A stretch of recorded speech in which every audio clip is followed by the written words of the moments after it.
राजनीति का हिंदूकरण इस विषय पर श्री मुन्ना शर्मा जी हमारा संबोधन करेंगे। उनका परिचय देखते हैं।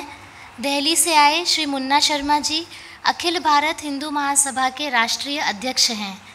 अखंड हिंदू राष्ट्र निर्माण के लिए आप पूरे देश में हिंदुओं का संगठन कर रहे हैं। हिंदू सभा वार्ता इस वृत्तपत्र के आप मुख्य संपादक हैं। मैं मुन्ना जी से विनती करती हूँ कि हमारा संबोधन करें। जोर से बोलिएगा, भारत माता की, भारत माता की, भारत माता की। वैश्विक हिंदू राष्ट्र महोत्सव के अवसर पर उपस्थित सभी सम्मानित संतजन, विद्वतजन, हिंदू वीरों एवं वीरांगनाओं, आप सभी को जय हिंदू राष्ट्र। सर्वप्रथम भगवान श्री कृष्ण के चरणों में मैं अपना प्रणाम अर्पित करता हूँ। परात्पर गुरु डॉक्टर अठावले साहब को नमन करता हूँ और इसी के साथ जो आज का विषय है राजनीति का हिंदूकरण, उस पर मैं अपना विचार प्रस्तुत करूँगा। मित्रों, आप सभी वीर सावरकर जी को जानते हैं। देश के सबसे बड़े स्वतंत्रता सेनानी, क्रांतिकारी, लेखक, विचारक, 2 आजन्म कारावास की सज़ा भुगतने वाले महानायक वीर सावरकर जी के द्वारा ही राजनीति का हिंदूकरण और हिंदुओं का सैनिकीकरण, ये नारा सबसे पहले दिया गया था। आप सबको पता है कि ऐसे तो हिंदू महासभा की स्थापना देश की स्वतंत्रता के लिए और अखंड हिंदू राष्ट्र की स्थापना के लिए हुआ था 1882 में। 1915 में हरिद्वार में बैसाखी के दिन पंडित मदन मोहन मालवीय जी के द्वारा एक बहुत बड़ी सभा रखी गई, संतों की, स्वतंत्रता सेनानियों की, राजा महाराजाओं की। उसमें राष्ट्रीय स्तर पर अखिल भारत हिंदू महासभा की स्थापना हुई थी। हिंदू महासभा के कार्यकर्ता पूरे तन मन धन से स्वतंत्रता संग्राम की लड़ाई लड़े और देश को उन्होंने आज़ादी दिलाया। परंतु हिंदू महासभा का प्रयास कभी भी देश की सत्ता पर कब्जा करने का नहीं रहा। परिणाम स्वरूप देश की जो सत्ता थी वो कांग्रेस के हाथ में चली गई और जब कांग्रेस की हाथ में सत्ता गई तो कांग्रेस ने हिंदुस्तान का इस्लामीकरण, ऐसे तो आप सब जानते हैं कि यहाँ पर 100% हिंदू थे, लेकिन मुस्लिम आक्रांताओं के कारण बहुत बड़े स्तर पर हिंदुओं का धर्मांतरण हुआ। तलवार के बल पर हिंदुओं को मुसलमान बनाया गया। 200 वर्षों तक ईसाइयों का शासन रहा, उनके द्वारा भी बड़े स्तर पर हिंदुओं का धर्मांतरण हुआ और इस तरह से हिंदू घटते चले गए, आज भी घट रहे हैं। तो जब सज़ा पूरी होने के बाद वीर सावरकर जी देश की राजनीति में आए और उन्होंने अखिल भारत हिंदू महासभा में अपना योगदान करना स्वीकार किया। तब उन्होंने सबसे पहले नारा दिया था राजनीति का हिंदूकरण और हिंदुओं का सैनिकीकरण। उस समय क्या था, आपने देखा कि जो नेहरू जी का मंत्रिमंडल था उसमें शिक्षा मंत्री कौन थे? मुसलमान थे। आपने ये बंगाल के मुख्यमंत्री कौन थे? मुसलमान थे। बिहार के मुख्यमंत्री कौन थे? मुसलमान थे। फलना राज्य के ये गवर्नर कौन है? तो मुसलमान हैं। इस तरह से कांग्रेस पूरी तरह से इस्लामीकरण शुरू कर दिया। ऐसे दौर में जब सावरकर जी आए तो निश्चित रूप से उसका विरोध होना था और उनका विरोध भी हुआ। जो सावरकर जी का ये नारा था हिंदुओं का सैनिकीकरण, द्वितीय विश्व युद्ध के समय में उन्होंने आह्वान किया था कि हिंदू युवक भारतीय सेना में शामिल हों। तो उस समय कांग्रेस ने उन पर आरोप लगाया था कि अंग्रेज़ों के पक्षधर हैं, अंग्रेज़ों का पक्ष ले रहे हैं, अंग्रेज़ों के मदद करने के लिए भारतीय युवकों को सेना में भर्ती होने के लिए प्रेरित कर रहे हैं। लेकिन सावरकर जी का कहना था कि अगर हिंदू सेना में शामिल होंगे नहीं तो फिर जब भारत को स्वतंत्रता मिलेगी तो इसको बचाकर कौन रखेगा? भारत की सीमाओं की रक्षा कौन करेगा? और हिंदुओं को मुसलमानों और ईसाइयों से कौन बचाएगा? इसलिए हिंदू युवकों को ज़्यादा से ज़्यादा संख्या में भारतीय सेना में शामिल होना चाहिए। देश की सभ्यता और संस्कृति की रक्षा के लिए, सीमाओं की रक्षा के लिए, हिंदुओं की रक्षा के लिए उन्होंने राजनीति के हिंदूकरण का आह्वान किया था। राजनीति का हिंदूकरण क्या है? राजनीति का हिंदूकरण है कि राजनीति का अर्थ आप लोग सब समझते हैं क्या होता है। राज करने का जो नियम है, जो नीति है, वही राजनीति है। और प्रजा को कैसे बचाया जाए, प्रजा को कैसे उन्नत किया जाए, प्रजा को कैसे मजबूत बनाया जाए और देश के सीमाओं की कैसे रक्षा की जाए, यही राजनीति है। राजनीति का मतलब केवल ये नहीं है कि किसी पार्टी में वो चले गए और वहाँ पर एमएलए, एमपी, मंत्री बन गए और वो राजनीति हो गया। ये राजनीति नहीं है। परंतु दुर्भाग्य की बात है कि अभी राजनीति का अर्थ वही हो गया। नेता इस पार्टी से उस पार्टी में जा रहे हैं, कभी इस पार्टी में मंत्री बन रहे हैं, जब देख रहे हैं कि दूसरी पार्टी मजबूत हो गई तो दूसरी पार्टी में वो जाके एमएलए, एमपी और मंत्री बन गए। तो ये जो राजनीति है ये स्वार्थपूर्ण राजनीति है और इससे देश का भला कभी नहीं हो सकता और ऐसे नेता देश का भला कभी नहीं कर सकते। तो हमें सावरकर जी का जो महामंत्र था राजनीति के हिंदूकरण का, उसको आगे बढ़ाने का हमें कार्य करना है। भारत की राजनीति का पूरी तरह से हिंदूकरण करना है ताकि जो घटती हुई आबादी हिंदुओं की है उसमें ये हिंदुस्तान बचा रहे और ये हिंदू राष्ट्र बना रहे।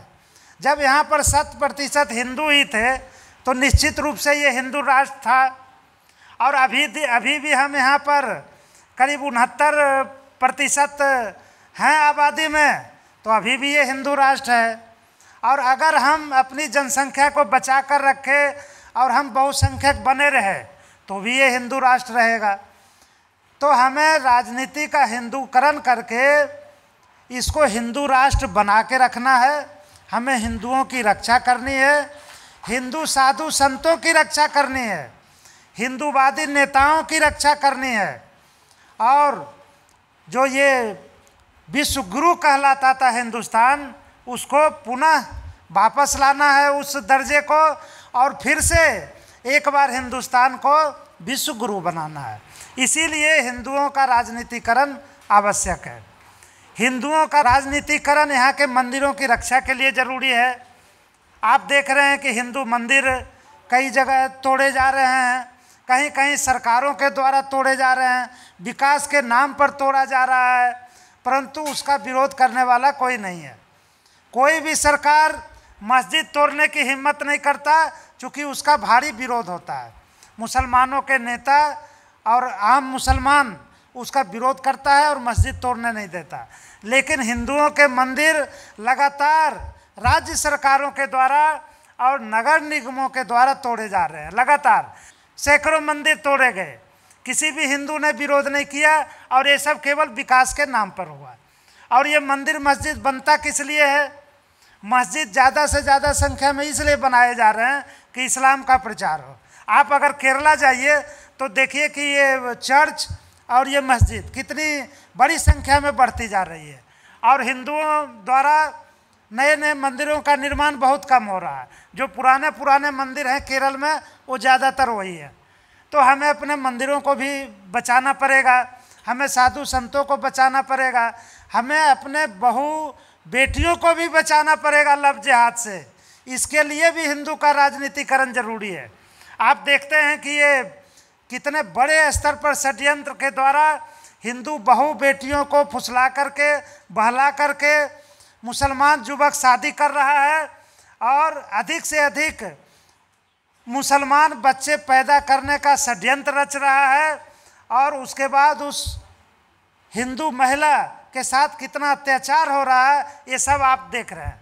आप सभी हिंदूवादी कार्यकर्ता हैं, आप लोग बहुत अच्छा कार्य कर रहे हैं, आप लोग लड़ रहे हैं, आप लोग हिंदुत्व को बचाने के लिए दिन रात एक किए हुए हैं।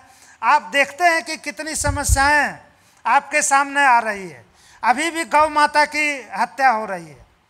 लगातार हिंदूवादियों द्वारा मांग की जा रही है, हिंदू संगठनों द्वारा मांग की जा रही है कि देश में गौ माता की रक्षा की जाए और राष्ट्रीय स्तर पर गौ हत्या पर प्रतिबंध लगाया जाए, लेकिन सरकार कोई कार्रवाई नहीं कर रही।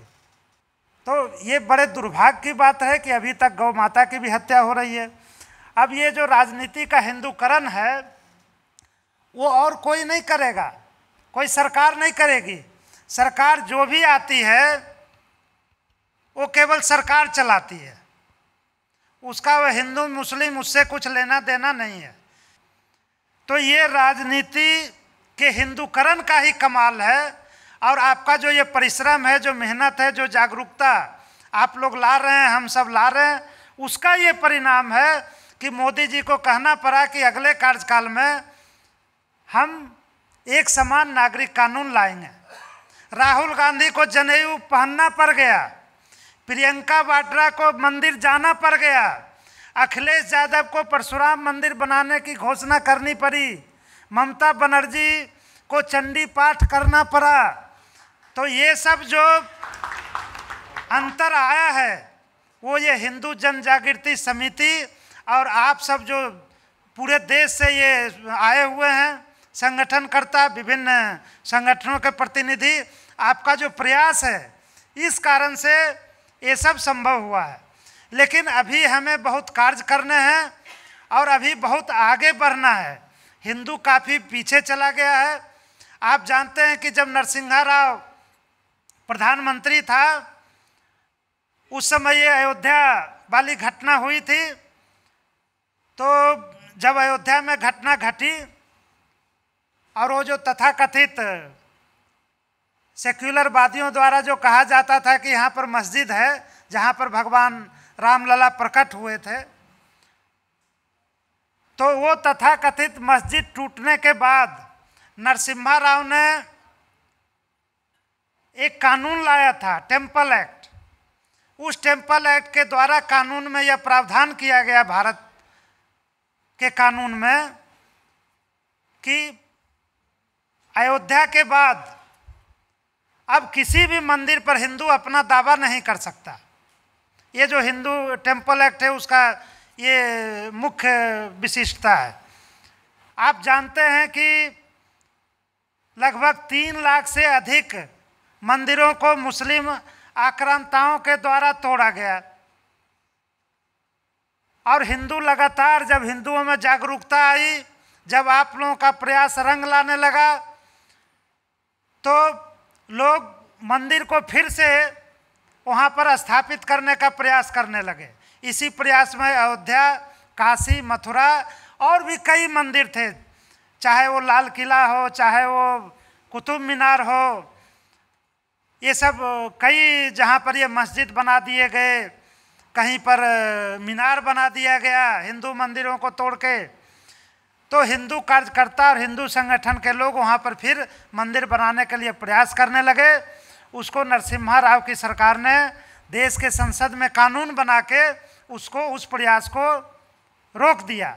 और अब आप किसी मंदिर पर अपना दावा नहीं कर सकते। क्या ये जो 3 लाख मंदिर टूटे उस पर हिंदू फिर दावा कर सकता है क्या? हमें लड़ना पड़ेगा उस पर दावा करने के लिए। और जो केंद्र की सरकार है और राज्यों की जो सरकार है, जो राजनीतिक पार्टियां हैं, उस पर हमें दबाव बनाना पड़ेगा। और दबाव बना के common civil code, temple act, जनसंख्या नियंत्रण कानून, लव जिहाद पर प्रतिबंध और गौ माता की हत्या पर राष्ट्रीय स्तर पर प्रतिबंध, इन सब मुद्दों को हमें हिंदू हित में लागू कराना पड़ेगा। और ये सब आप करेंगे, कोई सरकार नहीं करेगी, कोई राजनीतिक पार्टी नहीं करेगी। राजनीतिक पार्टियां केवल सत्ता में आने के लिए बनी है और बनाई जा रही है और सत्ता का सुख भोगने के लिए है। आप देख रहे हैं कि कई राज्यों में रीजनल पार्टीज है, उसमें बाप, बेटा, बहू, भाई, बस इसकी सरकार है। स्टालिन मुख्यमंत्री है तो उसका बेटा सबसे ज़्यादा पावरफुल मंत्री है, जो कि हिंदू संस्कृति पर ही प्रहार कर रहा है और हिंदू उसको जिता के मुख्यमंत्री और मंत्री बना रहा है। आप देख लीजिए कैसा ये दुर्भाग्य है। मुलायम सिंह यादव गए तो अखिलेश यादव आ गए, लालू यादव जाने वाले हैं तो तेजस्वी यादव आ गया। तो बताइए जनता के हित में कौन सी पार्टी बन रही है? जब वो नेहरू जी और इंदिरा जी और राजीव जी गए तो राहुल गांधी आ गए, राहुल गांधी कमजोर पड़े तो प्रियंका वाड्रा आ गई। तो कोई भी राजनीतिक पार्टियां हिंदुओं के हित में कार्य नहीं करेगी। आपको एक मजबूत संगठन बनाना पड़ेगा, पूरे देश को मिला करके, जो आप लोग सब ये प्रतिनिधि हैं विभिन्न संगठनों के, सबको मिला करके एक मजबूत संगठन बनाना पड़ेगा। और हिंदू जन जागृति समिति को मैं हृदय से धन्यवाद देता हूं कि वो लगातार राष्ट्रीय अधिवेशन का आयोजन करके हम सबको एकजुट करते हैं, एक मंच पर लाते हैं। और वो आज उनका आह्वान भी सुन रहे हैं कि हम लोग हिंदू राष्ट्र समिति बनाएंगे जो जागरूकता का कार्य करेगी पूरे देश में। तो मैं समझता हूं कि जो हिंदू जन जागृति का प्रयास है, सभी हिंदूवादी और राष्ट्रवादी संगठनों को एकजुट करने का और इसको एकजुट करके एक अखंड हिंदू राष्ट्र के निर्माण करने का, मेरा मानना है कि हिंदू जन जागृति का जो ये प्रयास है वो निश्चित रूप से सफल होगा। और मैं व्यक्तिगत रूप से और अखिल भारत हिंदू महासभा की ओर से वचन देता हूं कि आपको पूरा समर्थन करूंगा। और जो इस वर्ष का अधिवेशन है वैश्विक हिंदू राष्ट्र महोत्सव, यह देख करके और सुन करके बहुत अच्छा लगा कि पहले तो ये राष्ट्रीय अधिवेशन हुआ करता था, अब तो ये इस बार वैश्विक अधिवेशन हुआ है। तो निश्चित रूप से जो हम परिकल्पना करते थे और हम लोग जो ये देख रहे थे कि हम फिर से एक बार अखंड हिंदू राष्ट्र का निर्माण करेंगे, अखंड भारत वर्ष का निर्माण करेंगे, तो निश्चित रूप से आज ये विश्वास और भी मजबूत हुआ है इस वैश्विक हिंदू राष्ट्र महोत्सव के माध्यम से कि हम अखंड हिंदू राष्ट्र के निर्माण में सफल होंगे। जोर से बोलिएगा, हर हर हर हर।